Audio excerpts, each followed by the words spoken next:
estamos frente a un candidato a presidente que no respeta la Constitución, que no respeta las normas. Yo creo que estamos frente a dos candidatos con posturas claramente autoritarias. Yo creo que el presidente es quien la tiene extremadamente complicada de cara a la segunda vuelta.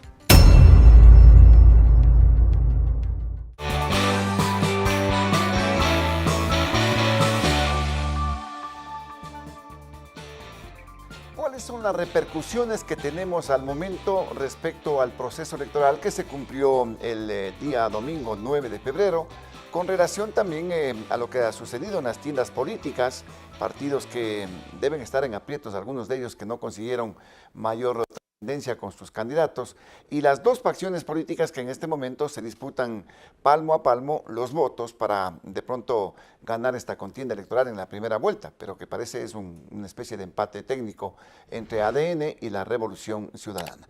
¿Cuáles son las repercusiones que tenemos con relación a este proceso y también al sistema que se vive en el Ecuador? Es el tema que lo vamos a analizar con el doctor Marcelo Espinel. Él es consultor político, vicepresidente de la Fundación Ciudadanía y Desarrollo.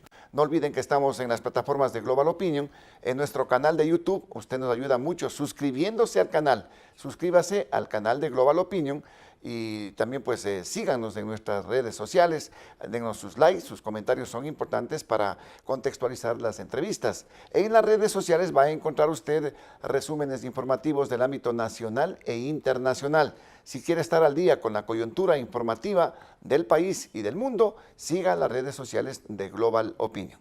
El programa llega gracias al apoyo de Thunder Mammoth, más fuerte, más versátil, más eficiente. Gracias, Marcelo, por estar presente en esta programación.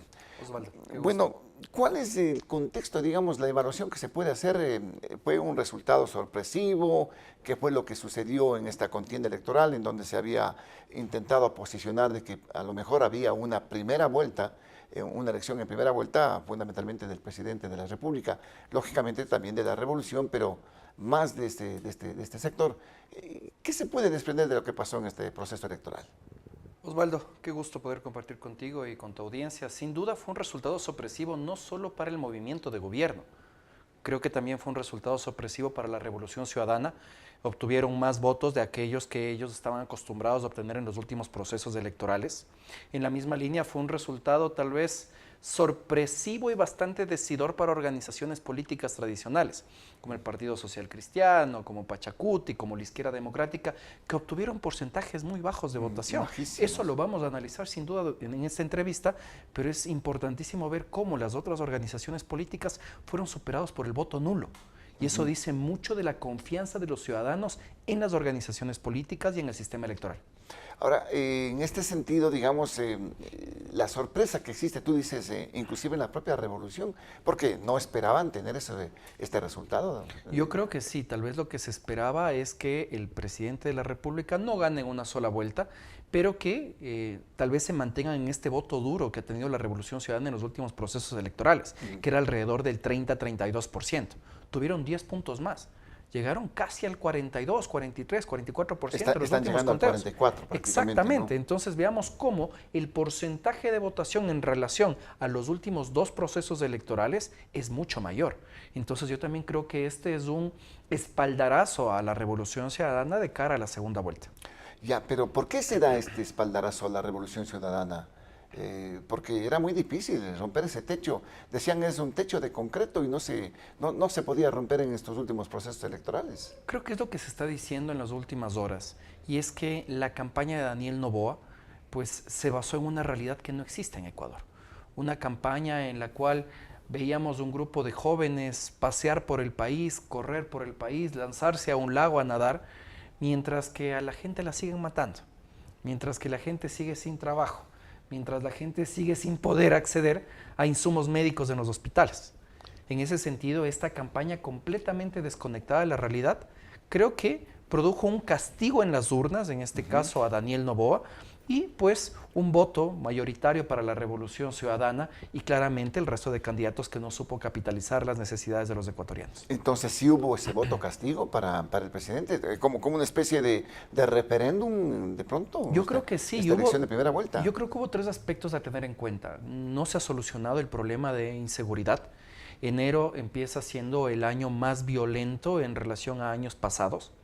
En segundo lugar, creo que es importante tener en cuenta que los apagones fueron hace un par de meses únicamente.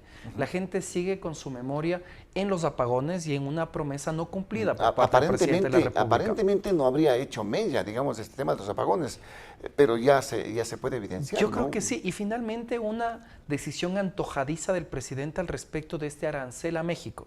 Un 27% de un arancel que nosotros en primera instancia creeríamos que no nos afecta, pero yo creo que cuando la gente ya relacionó que uno de nuestros mayores proveedores de medicinas es precisamente México, la gente se dio cuenta que tal vez este tipo de decisiones pues, no son favorables para el país. Porque las medicinas se van a encarecer. Por supuesto que sí. Y quien sufre las consecuencias es directamente el ciudadano de a pie. El que necesita las medicinas. Entonces, estos aspectos yo creo que influyeron. Lo de la vicepresidenta Verónica Abad. Yo no sé hasta qué punto. ¿Habría incidido en algo también? Yo creo que no, porque yo creo que también los temas se desgastan.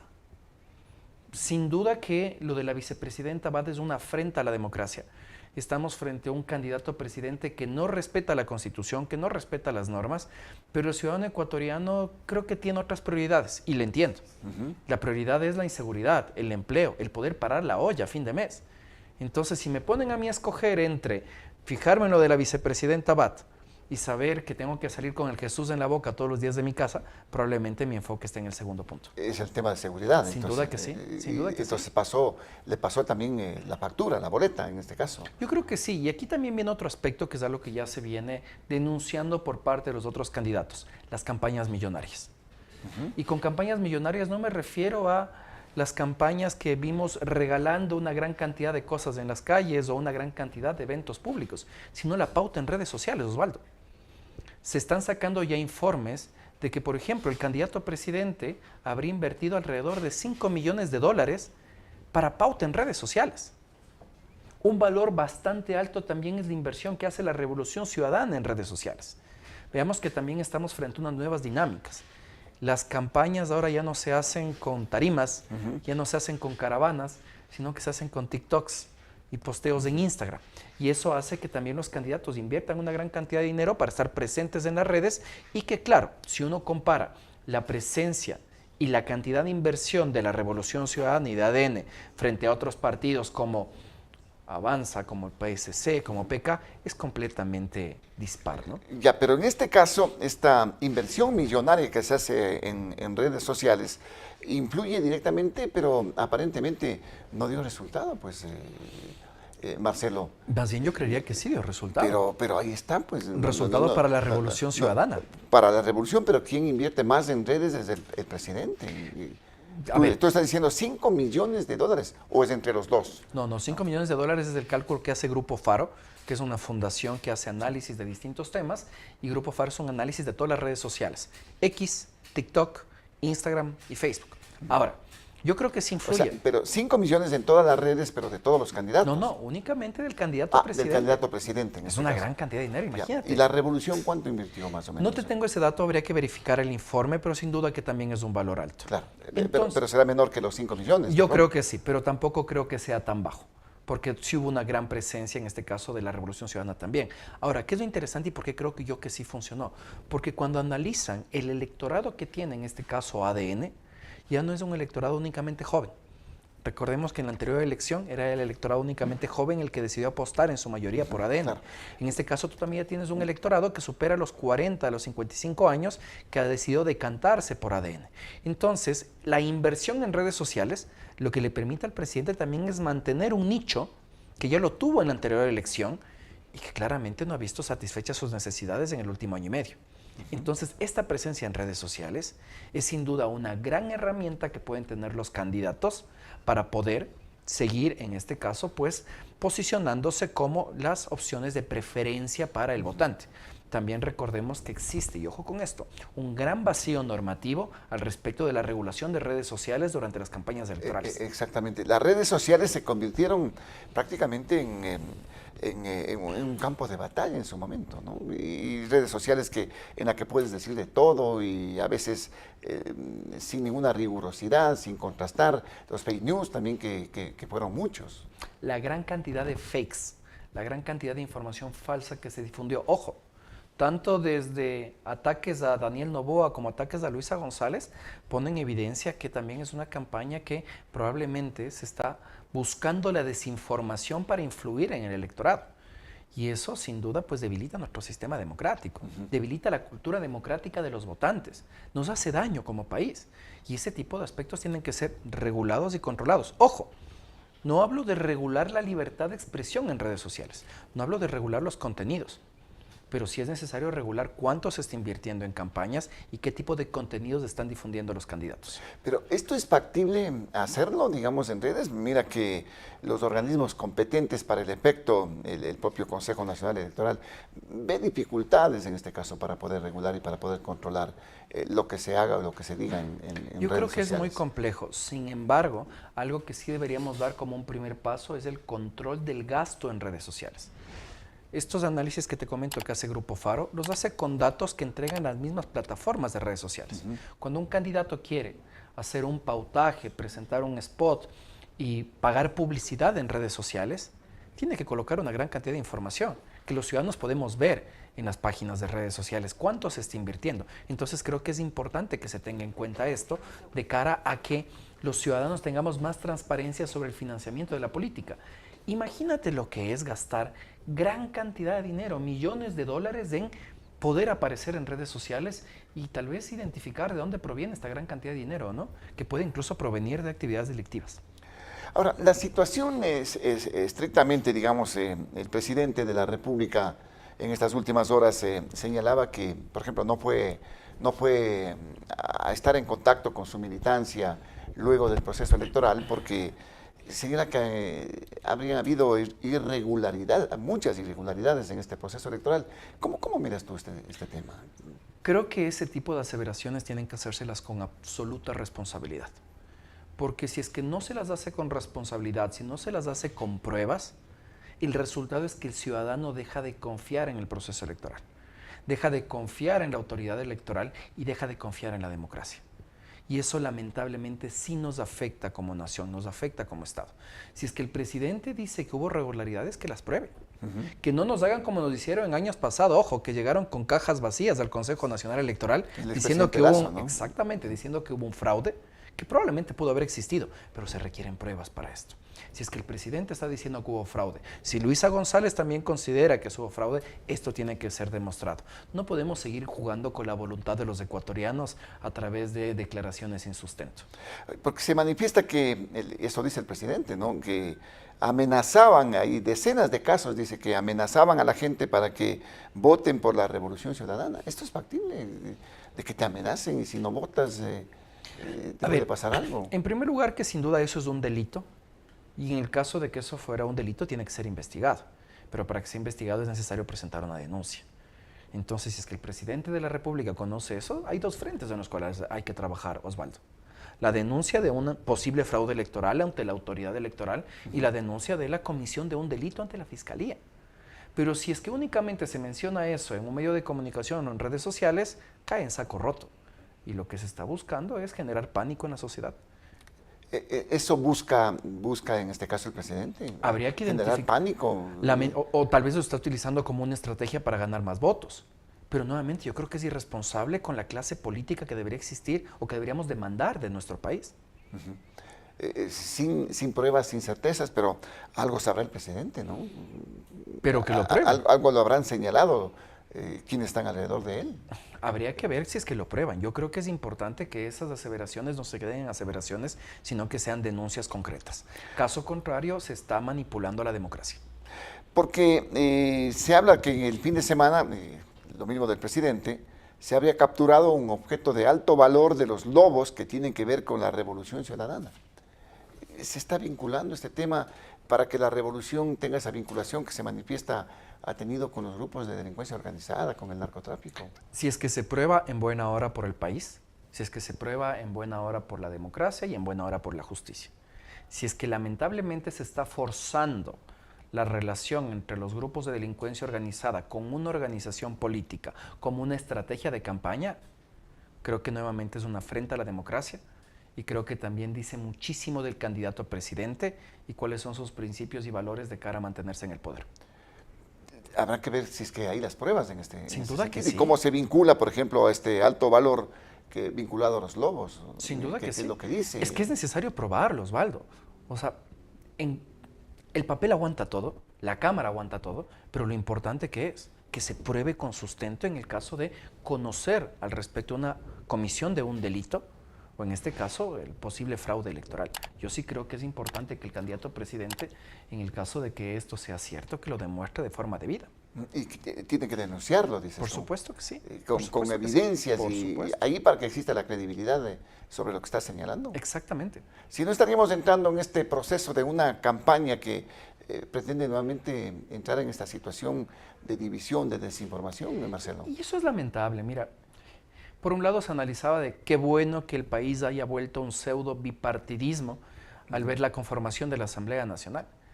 Pero yo no creo que estamos frente a un pseudo bipartidismo, o si no, lo que estamos es frente a una alta polarización en nuestro país. Y esta polarización es o eres mi amigo o eres mi enemigo. Aquí no se están defendiendo ni siquiera dos tesis políticas. Caemos nuevamente en la defensa del caudillo, en la defensa del dueño del partido político.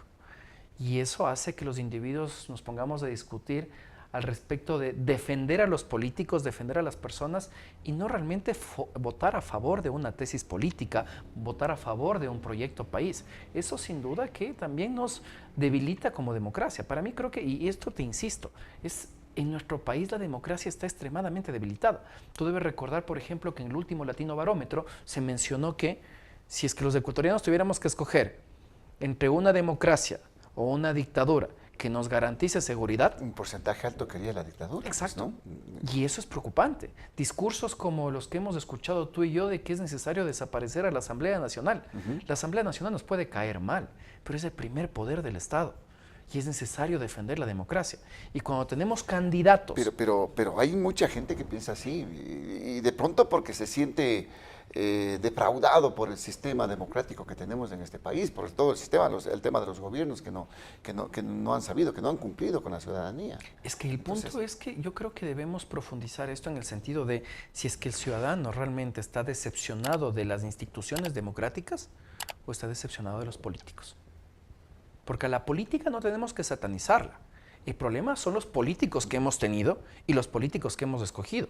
Y los primeros responsables de estos políticos son los partidos. Un sistema de partidos que no funciona y que nos ha llevado incluso a la polarización en la que estamos. Que nos ha llevado a que las organizaciones políticas utilicen información falsa para poder ganar una elección. Que nos ha llevado a organizaciones políticas que no rinden cuentas de cómo financian sus campañas. Entonces veamos que hay un problema profundo en el país y que lamentablemente los políticos no están dando la talla para poder solucionarlo. Pero hablando del bipartidismo del que se hace evidencia en este momento, que sería ADN, Revolución Ciudadana o viceversa, ¿por qué llegamos a este nivel?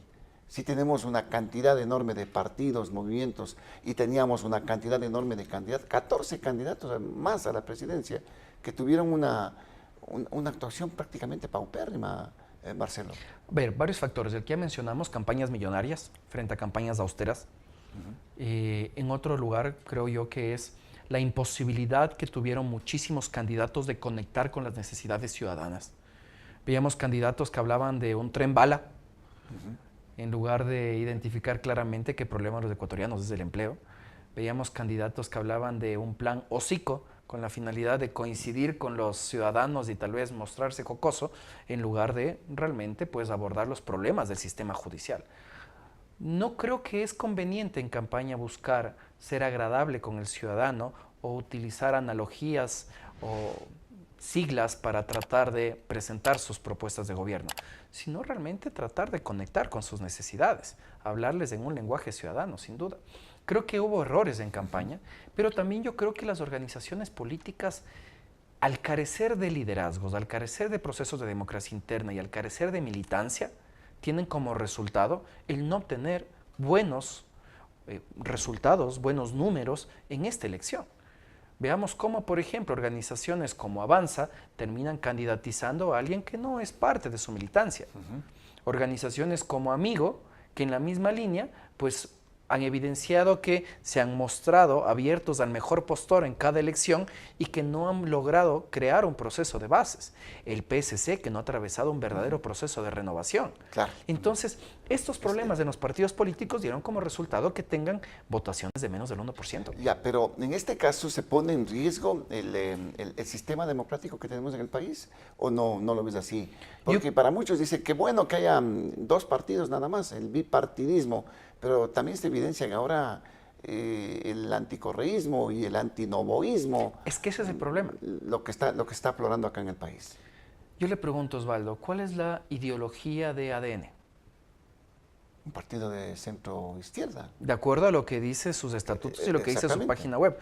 ¿En el gobierno usted cree que han actuado como un movimiento de centro-izquierda? Personalmente yo creo que no. Lo mismo sucedía con la Revolución Ciudadana.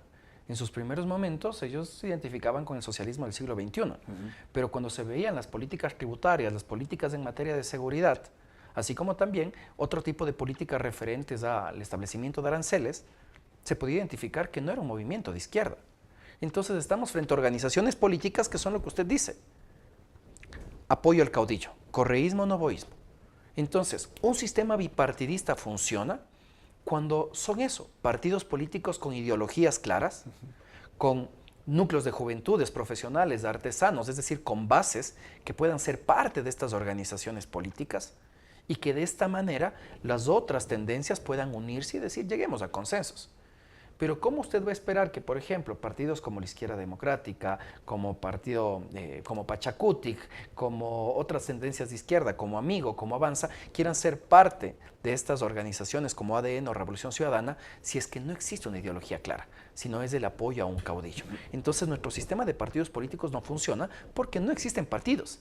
Existen organizaciones con dueños. Son organizaciones electoreras prácticamente. Electoreras y con cuando dueños. se ponen el mecanismo en marcha cuando van a haber elecciones simplemente. De ahí no existe una actividad como la que manda la ley de la democracia, ¿no? Lamentablemente son empresas que buscan beneficiarse cada proceso electoral del Fondo de Promoción Electoral, del Fondo Partidario Permanente y seguramente también de otros réditos que reciben a consecuencia de estas campañas.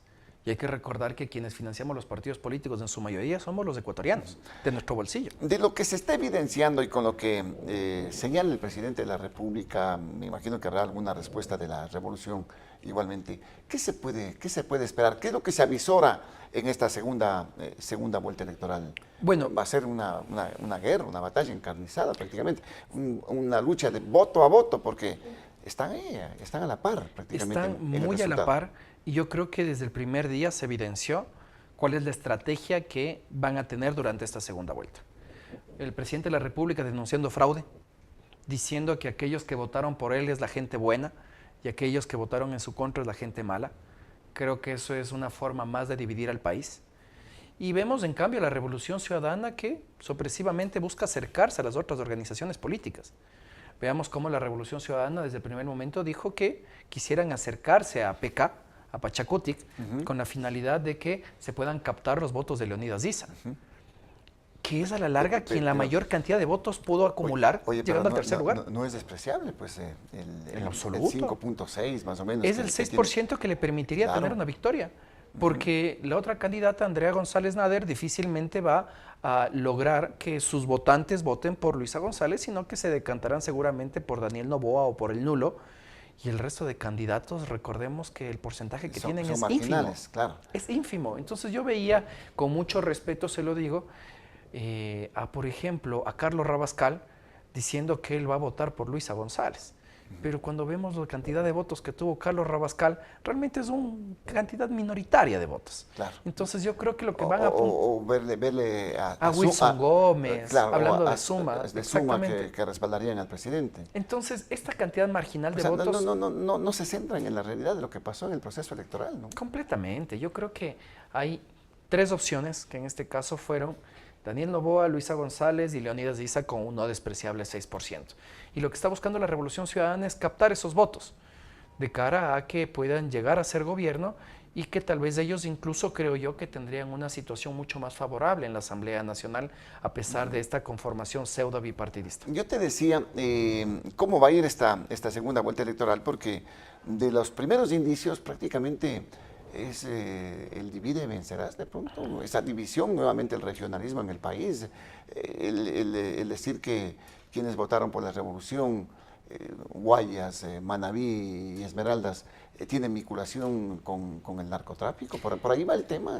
Es lamentable que se use esa estrategia, división. creo que es lamentable que se use esa estrategia. Recordemos cuando en su momento, y no voy a utilizar las palabras que se usaron, cuando Nebot dijo que quienes votaron por Bucaram eran determinadas personas, debes acordarte, en el año de 1995, y eso pues parece que se está redituando con otras palabras, y eso creo que es lamentable.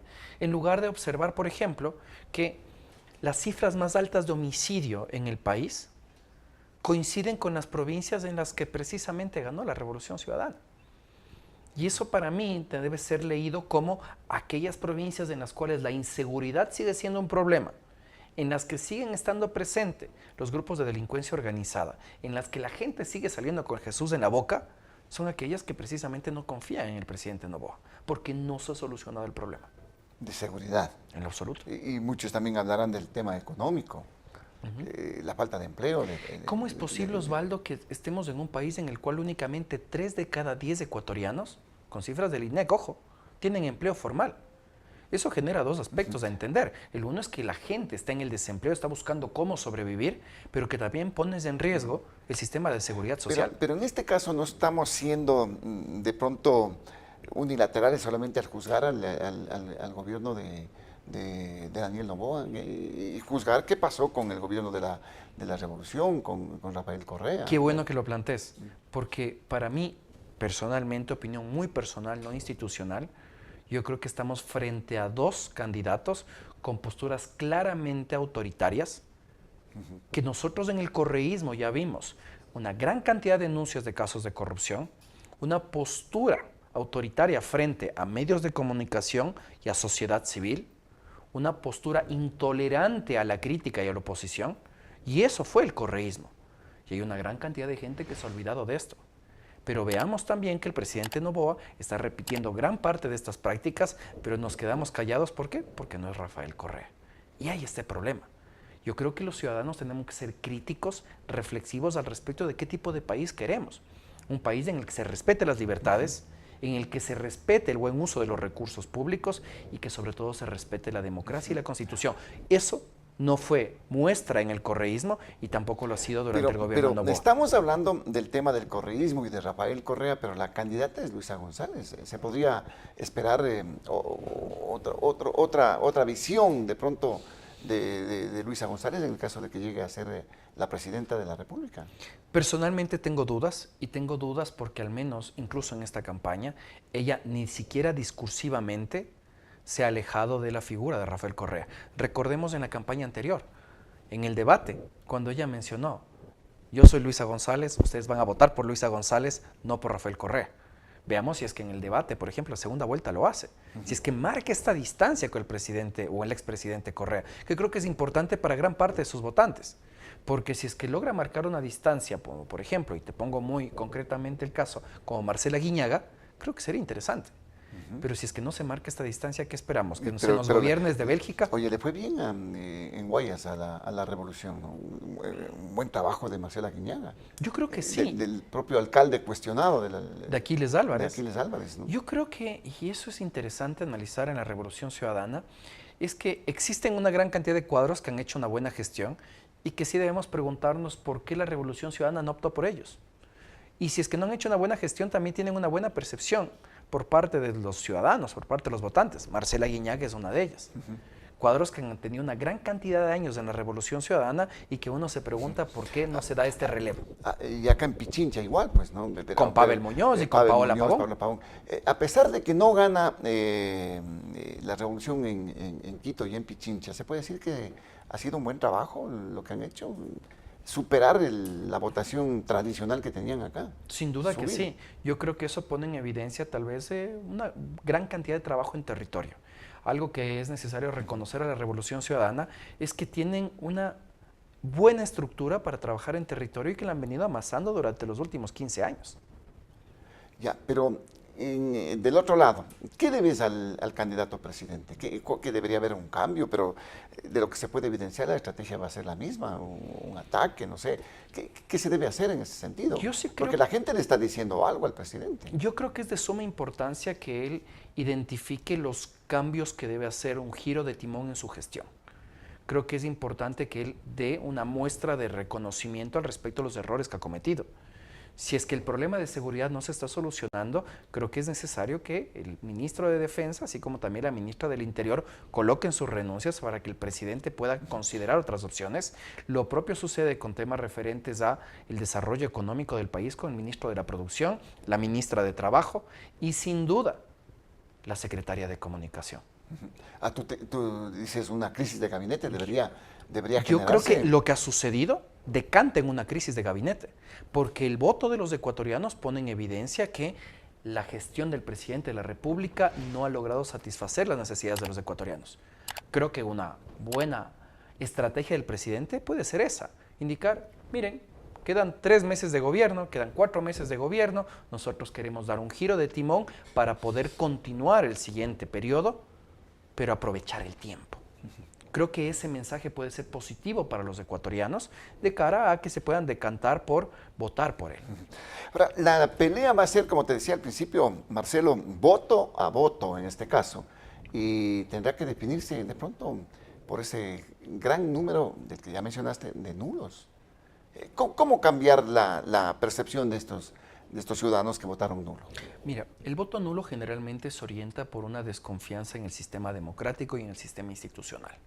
No se confía en los partidos, no se confían en los candidatos. Yo creo que ese es el voto más difícil de ganar. Y eso pues responde a que el presidente de la República muestre tal vez este respeto a las instituciones. Si es que un individuo se decanta por el nulo porque no confía en las instituciones, pero para colmo ve un presidente de la República que no respeta las decisiones de la Corte Constitucional, que no respeta la independencia que debería tener la justicia, así como también el Tribunal Contencioso Electoral, difícilmente va a lograr captar ese voto. Y también este voto nulo puede responder a ¿qué? A este recuerdo del correísmo, de la Revolución Ciudadana, que también tenía estas mismas prácticas. Yo le veo bien difícil que ese 6% cambie. Incluso me atrevería a pensar que podría aumentar. Ahora, captar este voto nulo debe ser parte de la estrategia. Creo que no, Osvaldo. Yo creo que la estrategia está en tratar de obtener lo que ya comentamos, los votos de Leonidas Issa, y Daniel Noboa tendría que tratar de captar los votos de aquellos que se decantaron por esos del menos del 1%, así como también estos votos de Andrea González Nader. Ojo, por eso es la importancia de que Daniel Noboa cambie realmente su postura, acercándose tal vez al movimiento indígena de cara a captar esos votos. Porque caso contrario no le va a ser suficiente. Pero de pronto se va a hacer más evidente. El presidente ha dicho que tiene buenas relaciones con el movimiento indígena. Mira que gana en algunas provincias del centro del país, ¿no? Pero recordemos, por ejemplo, temas como, por ejemplo, la intervención en Palo Quemado, las denuncias que se están haciendo al respecto de las concesiones mineras a Canadá, que probablemente eso va a constituir un revés frente a Pachacuti, que es bastante orgánico. Entonces yo sí creo que hay que ponerle mucha atención a eso. Yo creo que el presidente es quien la tiene extremadamente complicada de cara a la segunda vuelta. La segunda vuelta va a ser nuevamente un ring en este caso, y este ring va a ser en las redes sociales. Las redes sociales sin duda que se convirtió en la mejor y la mayor herramienta para los candidatos. Yo creo que ahora sí el debate será mucho más televisado, en razón de que no vamos a tener 2 debates tan extensos. Y de mucha expectativa, ¿no? Sin duda que a ver sí. qué va a pasar en este vis a vis. Aquí también yo creo que van a enfrentarse al fin. Recordemos que en el primer debate no se enfrentaron.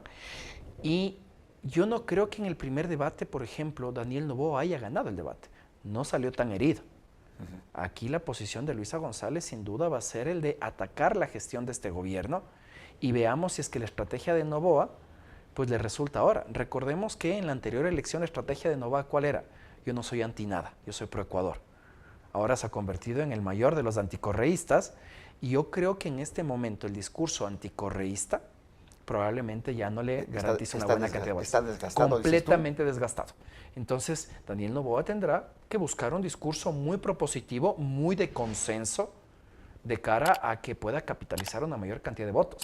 A la larga siempre existe este temor al correísmo por la relación que se hace con Venezuela, por ejemplo, con Cuba, y tienes que ver si es que Daniel Noboa logra capitalizar eso y generar esperanza en el votante. Pero si es que sigue manteniendo esta lógica de únicamente son buenos ecuatorianos los que votaron por mí, pues difícilmente va a poder lograr este objetivo. Marcelo, importante, seguiremos conversando de estos temas. Ha sido un gusto. Nos falta para el 13 de abril y habrán muchas cosas, ¿no?, que se van a generar. Gracias a Marcelo Espinel, él es consultor político, vicepresidente de la Fundación Ciudadanía y Desarrollo, y en algún rato hablaremos también de la Asamblea Nacional, ¿no?, que tú conoces mucho a profundidad lo de la Asamblea Nacional, la estructura mismo que tiene, el bipartidismo. Están peleándose ahí palmo a palmo por tener quizás una mayoría, pero va a ser bien chiquita, una mayoría bien chiquita. Ahí van a tener mucho protagonismo los independientes, como se sabe. Bueno, no olviden que este programa se emite a través de las plataformas de Global Opinion en nuestro canal de YouTube. Usted se suscribe, nos ayuda muchísimo.